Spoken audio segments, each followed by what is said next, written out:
Ya, silakan lihat kondisi kelasnya kanan kirinya masih ada sampah yang berserakan. Kalau masih ada gangguan di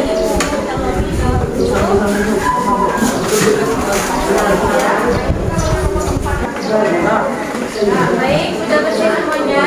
Silakan camping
berpikir menggunakan komputer seperti apa?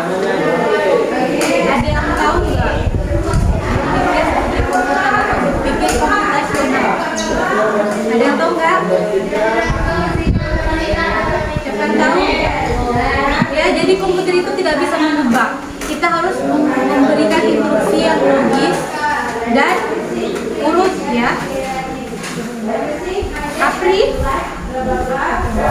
coba kalian bayangkan membuat mie instan ya, dengan berpikir seperti komputer. Menggunakan apa tadi? Menggunakan 4 langkah. Yang pertama tadi dekomposisi, pengenalan pola, algoritma dan abstraksi. Gimana caranya? Coba, siapa yang mau menjelaskan cara membuat mie instan? Pernah membuat mie instan nggak? Nah, terus apa? Cara membuatnya. Kita rebus dulu airnya kan? Ya, terus setelah mendidih kita masukkan minyak. Terus apa? Kita tunggu dulu dong, jangan buang dulu. Kita tunggu dulu minyak sampai matang, sampai masak. Tergantung minyak dulu. Kalau dibuang, kalau itu airnya dibuang gimana? Nggak enak. Enak nggak? Berarti kita itu harus melakukannya secara urut. Tergantung dia mie goreng atau mie kuah. Kalau mie kuah kita buang airnya tentunya jadinya nggak enak ya. Berarti merebus mie instan itu membutuhkan algoritma ya. Kalau tidak menggunakan algoritma bisa berantakan dan menjadi tidak apa? Tidak apa? Iya, tidak enak jadi mie instan. Jadinya apa tuh kalau mie kuah dibuang airnya? Jadi mie apa tuh? Sekarang perhatikan ini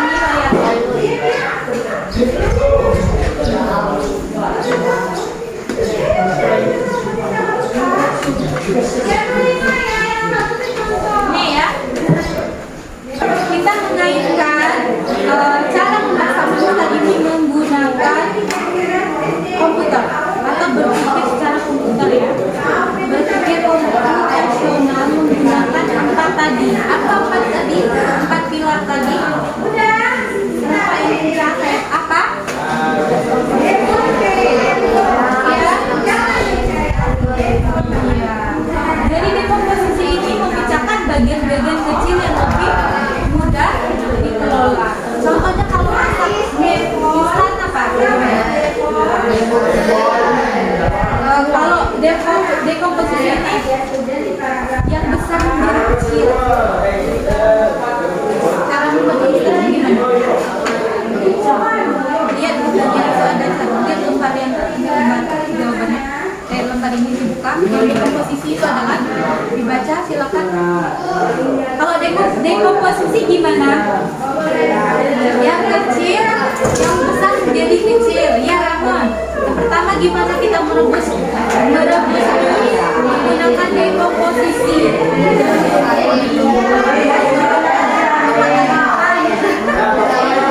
Yang kencang, Ramon. Merebus air, membuka bungkus mie, memasukkan air mendidih, menambahkan bumbu, menyajikan Ya. Kemudian pengenalan pola. Pengenalan pola itu apa? Pengenalan pola. Apa pengenalan pola? Kita mencari kesamaannya ya, atau menemukan solusi yang efisien. Caranya gimana? Kalau merebus mie instan menggunakan pengenalan pola? Ya. Selain Ramon, kalau pengenalan pola itu kan kita mencari perbedaannya saja dan persamaannya. Kalau persamaannya, direbus ini sama-sama direbus, sama-sama menggunakan air, sama-sama menggunakan panci dan kompor, ya kan? Kalau pengenalan pola ini perbedaannya apa dengan yang lain? Dengan apa? Perbedaannya sama-sama direbus enggak? Apa perbedaannya?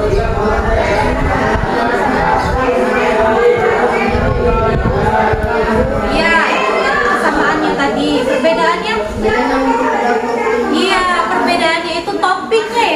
Mungkin si Rafa ini kan Rafa, kan nama Rafa juga Afif ya. Mungkin si Afif ini menggunakan pakai telur. Terus si Aska ini dapat telur dia pakai sayur dan sosis, gitu ya. Kalau membuat mie menggunakan pengenalan pola. Kemudian apa lagi? Abstraksi ya. Abstraksi ini mengambil yang pentingnya saja, tidak membuat langkah-langkahnya. Dia mengambil bahan atau cara membuat mie yang penting-pentingnya saja. Seperti apa? Yang pertama itu tentunya bahannya ya. Apa bahan utamanya? Mie instan.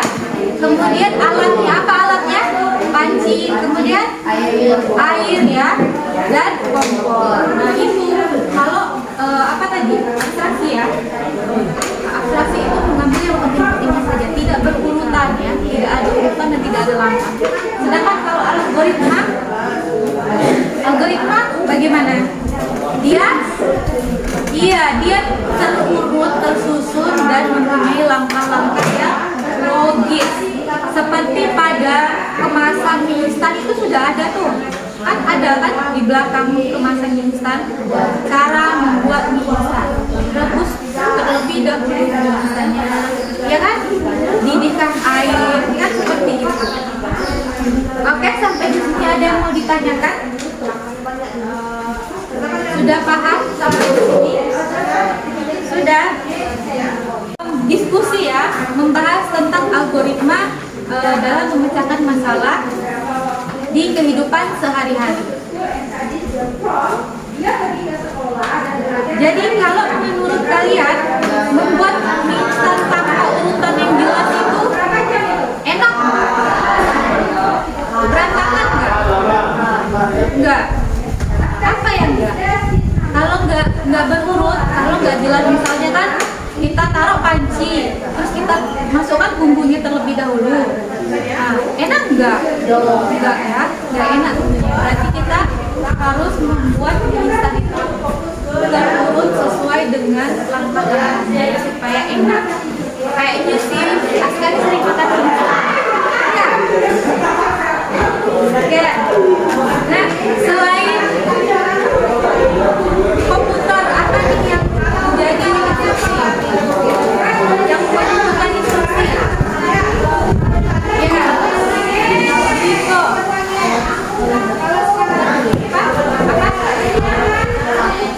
Ya, lebih dekat Viko dengan Bu Iko.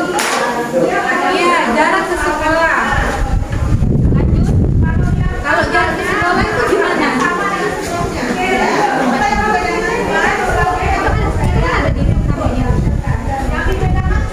Ada kan misalnya jarak tempuh kita ke sekolah kebetulan berapa waktu, rute perjalanannya di mana?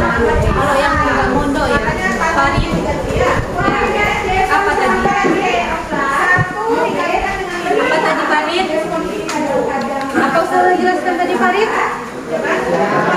Farid, bisa nggak kita menjalani kehidupan ini tidak menggunakan algoritma? Tidak bisa. Kenapa? Tidak tahu. Iya betul ya. Semua kehidupan ini baik di dunia nyata dan kehidupan sosial media itu menggunakan algoritma semua. Misalkan kalau kita tidak mempunyai aturan, semuanya berantakan, ya. Oke, sekarang kita diskusi tentang apa lagi?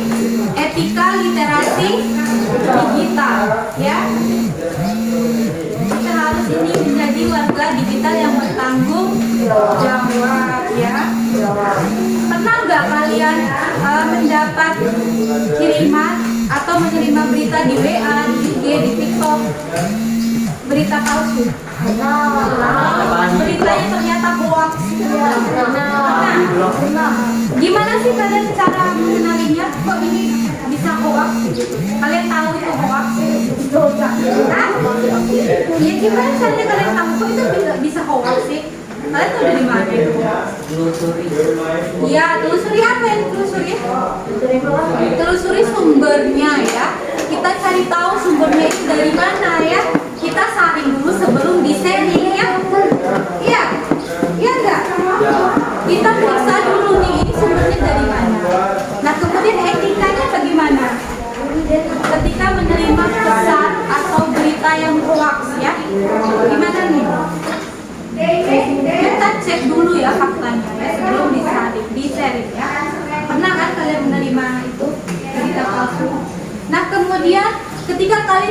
tugas nih, kalian pinjam ke rumah, terus kalian copy paste, kalian nggak lihat lagi apa isi di dalamnya kalian copy paste itu, kalian langsung kumpulkan.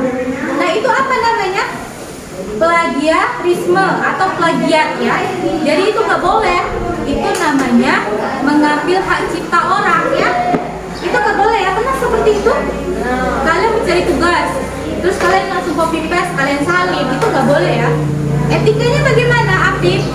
Bagaimana etika ketika kita meng-copy paste dari sumber orang lain? Bagaimana etikanya? Kita harus tulis sumbernya ya, dari mana, nama penulisnya siapa ya. Kita nggak boleh langsung copy paste gitu aja ya. Kemudian tulisannya juga nggak boleh kita tiru nih. Misalnya dia kalimatnya pergi ke sawah, kita nggak boleh kayak gitu. Kita harus menggunakan kalimat kita sendiri ya. Baru kita salin, terus kita tulis sumbernya dari mana. Paham? Itu etika ketika apa? Kita mengcopy paste ya, atau plagiarisme dan atau hak cipta ya. Paham semuanya? Nah kemudian bagaimana kalau password kita diretas orang lain? Bagaimana nih? Hah? Apa yang terjadi? Misalnya akun Facebooknya Afwan ini dibuka sama Farid. Iya, gimana tuh? Bisa-bisa akunnya dijual, dibuat apa, akun penipuan. Itu apa, di share ke orang-orang, katanya disuruh apa nih minta duit dana 50 juta. Akhirnya apa nih ditangkap, ya kan? Karena dia menggunakan akun apa. Nah jadi gimana nih?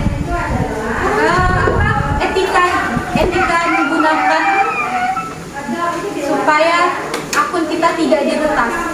Kita harus menjaga keamanan data pribadi kita ya. Kita nggak boleh sembarangan nge-share ya, sembarangan nge-share akun-akun kita ya di sosial media. Dan juga menggunakan password yang kuat ya. Tidak boleh satu. Itu biasanya sering diretas sama orang lain. Menggunakan password yang kuat. Kemudian apa lagi? Jangan sembarang klik untuk mengunduh sesuatu file. Misalnya si Nora ini mengirim file PDF sama si Azwa ya kan, terus langsung dikliknya nih, diunduh. Nah masuk datanya si Azwa di Nora, alamat emailnya, passwordnya, apa semua itu. Jadi jangan sembarang unduh ya. Kalau ada orang mengirim file ya, iya nggak boleh sembarangan buka. Kita harus lihat dulu. Iya, itu nggak boleh. Nanti data kita terbaca. Paham sampai di sini? Paham?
Assalamualaikum warahmatullahi wabarakatuh.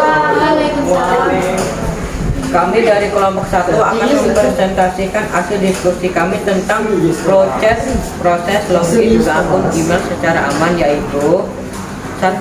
Akses hanya URL resmi. 2. Cek halaman login. 3. Masukkan email dan sandi kuat. 4.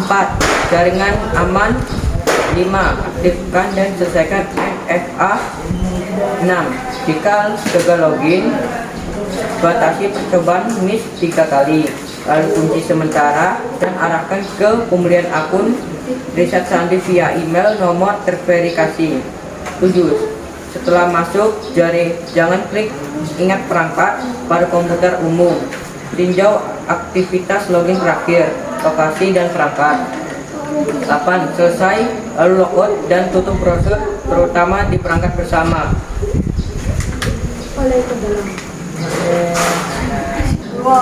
Dua, setelahnya adalah analisis etika digital. Etika digital, aturan moral dan norma perilaku ketika menggunakan teknologi, internet, dan media digital. Tujuannya agar kita aman, bertanggung jawab, dan bermanfaat dalam ruang digital. Iya, tepuk tangan dulu untuk kelompok 1. Bagus ya. Oke, selanjutnya kelompok 2. Silakan tidak? Bisa berangkat tidak?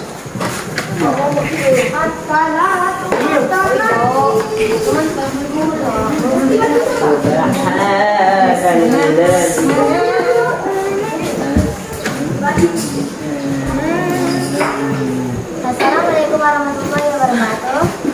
Warahmatullahi wabarakatuh. Baiklah, kami dari kelompok 2 akan mempresentasikan hasil diskusi kami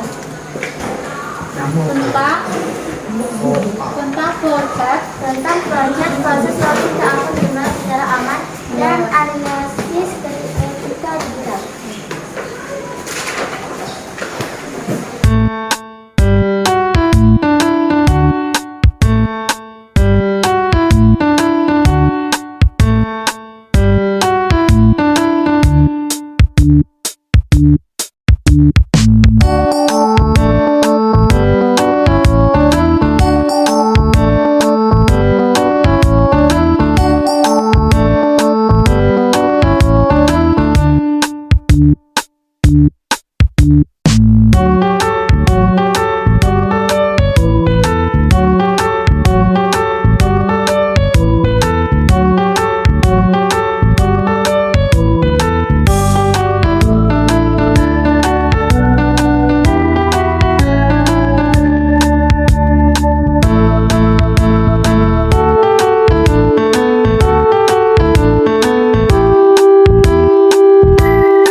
Ya. Maka apakah kata Sandi benar? Jika tidak, ya masukkan lagi ke akun emailnya. Jika tidak, masukkan akun email. Ya. Jika iya, masukkan ke akun email. Oke.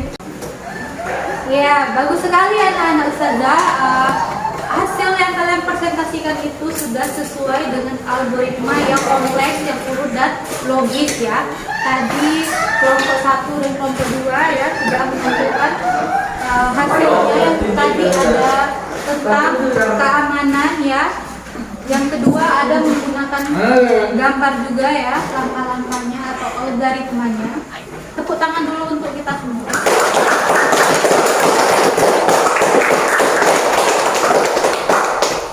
Nah, kejadian tadi atau yang sudah kalian diskusikan dengan kelompok itu merupakan berpikir secara komputer ya, berpikir seperti komputer atau berpikir komputasional. Oke, tidak terasa kita sudah di penghujung waktu. Siapa yang mau menyimpulkan dari awal sampai akhir kita belajar apa atau kita mempelajari apa pada hari ini? Ya, siapa yang berani? Ya, silakan ke depan. Azwa.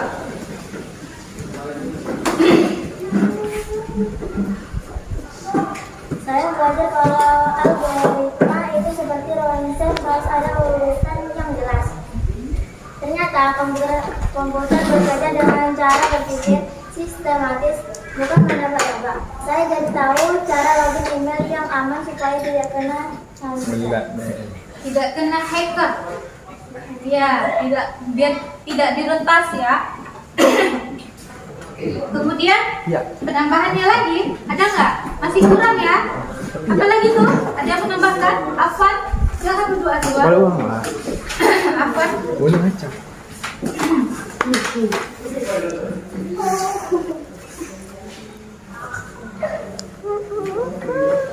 Sekarang saya paham kenapa YouTube bisa tahu video apa yang saya suka karena ada algoritma AI di balik belakangnya.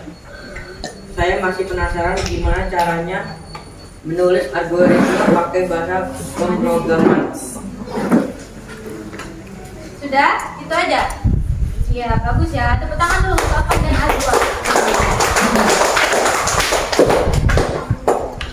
Jadi ya, Nana Ustazah, hari ini kita sudah banyak belajar tentang algoritma ya, prinsip berpikir komputasional, langkah-langkah cara membuat mie instan, kemudian proses login ke akun apa?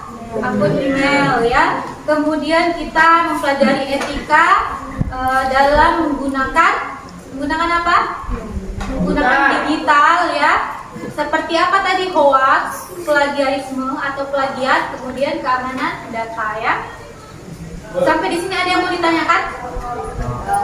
Tidak?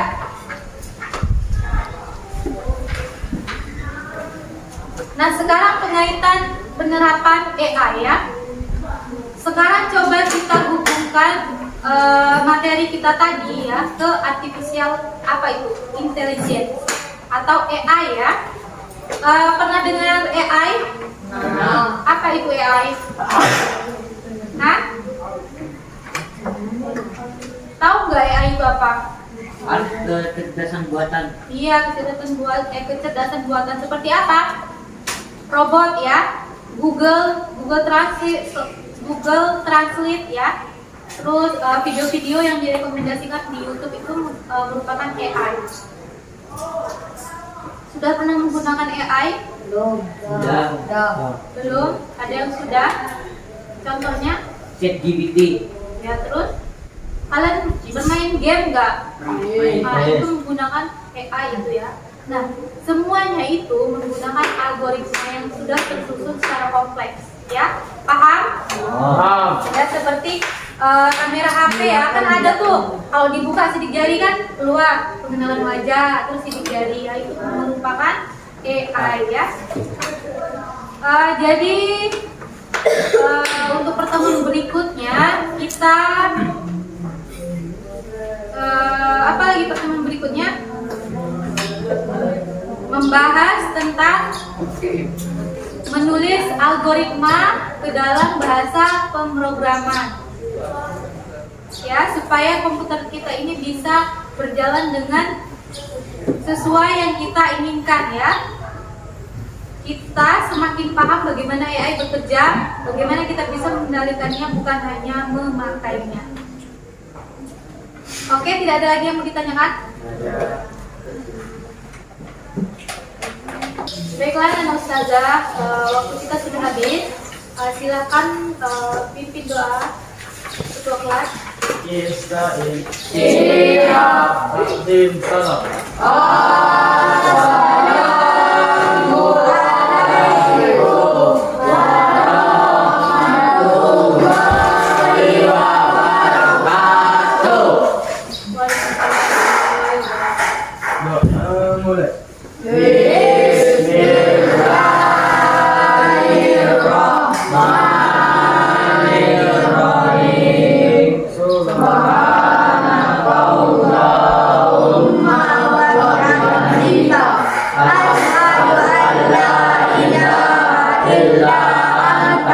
Astaghfirullah wa atubu